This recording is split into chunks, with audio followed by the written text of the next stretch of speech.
Rated M for mature.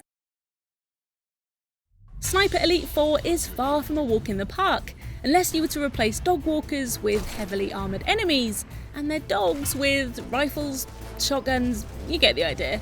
But have you truly mastered it? Gotcha.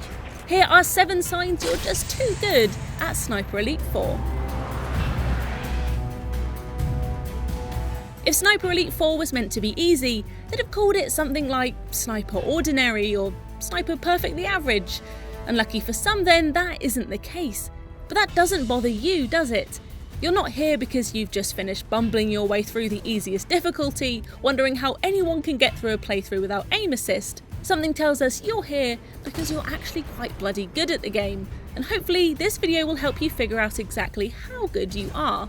Luckily, you don't have to be an expert to know that subscribing to the Rebellion channel and hitting the notification bell will keep you up to date with all of our content. So let's begin. The life of a truly exceptional sniper is a lonely one. You're in amongst the action in a sense, but everyone's a bit distant, and you get the feeling that no one really sees you. Although in the case of Carl Fairburn, the people in question are almost certainly Nazis, so being a master of stealth is no bad thing. It's also a sign you're too good at Sniper Elite 4 if you're able to traverse Italy without anyone knowing you're there. We don't mean playing the entire game in crouch either, because that would wreak absolute havoc on poor Carl's thighs. You must know where it's safe to run and where to hold back, weaving in amongst your foes like a deadly ballet dancer of sorts. For any of us who see Authentic Plus as a distant achievement, tackling anything above easy requires putting the hard drive of our console of choice to the test. Autosave is essential. If it could save after every step we take, that would be great. For those of you who see Authentic Plus as something you did 10 minutes ago, however, you might have come to the realisation that saving your game is overrated. Perhaps you've taken the new haphazard attitude into all of your games, playing through them in one fell swoop. After all, there are no mistakes in gaming, just lessons. Practice makes perfect. This leads us neatly onto our next point, perhaps an obvious one, but certainly worth commending. If you've beaten Authentic Plus, you are unarguably brilliant at Sniper Elite. No HUD, no autosave, no skills to rely on, we shudder at the thought. If you so much as sneeze, you're as good as dead. And that's why I haven't attempted it, it's allergy season in Italy, otherwise I absolutely would have. Definitely. Of course, completing the game will net you the you're really insane right trophy or achievement, but completing it without a manual save, as we mentioned before, will get you the better than the best trophy. I think that says it all, don't you? Am I done with this challenge? Come on, admit it, this game is getting so easy for you now you almost want to get caught. Whilst us amateurs are trying to tidy up after ourselves, not leaving anything to chance, you'll happily leave a trail of very visible bodies in your wake. Perhaps you make strategically placed kills, knowing that the next Nazi who spots their fatally wounded mate will be meeting the same fate. Letting corpses work to your advantage is a truly expert and also slightly twisted way of playing.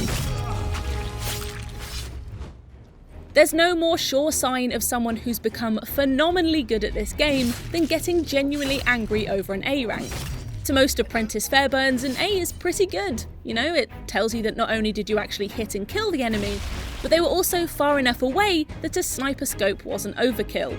But god tier players have pulled off so many ridiculous, region-spanning S-rank shots in strong winds with no empty lung that anything less than a 600-meter belter and a subsequent letter S feels like the game's just laughing at you. Ding dong. Of course, the harder difficulty you play on, the more likely it is that Carl Fairburn is going to come out of a level looking like a human colander, so bandages are a must-have, right after rocks and ammo. It's a weird old shopping list, that. For some of you though, bandages are far from a necessity. If you've already ticked off the first point on our list, which was never getting caught, the bandages are probably just weighing you down more than anything. Speaking of unnecessary weight, when was the last time you used your binoculars? Whilst some less skilled players, like myself, rely on marking enemies and slowly learning their routes, a seasoned player is better at thinking on their feet. Assessing the area and the enemy locations, sure, but not spending hours hiding in a bush, trying to find out when both guards are looking away at the same moment so you can take them out, then inevitably hesitating and missing the perfect moment. Top-notch Sniper Elite players are able to move through each level and take out enemies when necessary, but also hold back for the perfect moment. Besides, if you're playing an Authentic Plus with no HUD, you don't even reap the rewards for tagging enemies, so you probably gave up the binos long ago. Like 3 playthroughs ago, when you hadn't memorised every single enemy position yet. So there you have it, 7 signs you're too good at Sniper Elite 4 and are putting the rest of us to shame. How many of these can you tick off? And what tips do you have for those of us who can only dream of reaching your level of fair burnery? Let us know in the comments, and do make sure to subscribe if you haven't already, so you don't miss any more videos from Rebellion.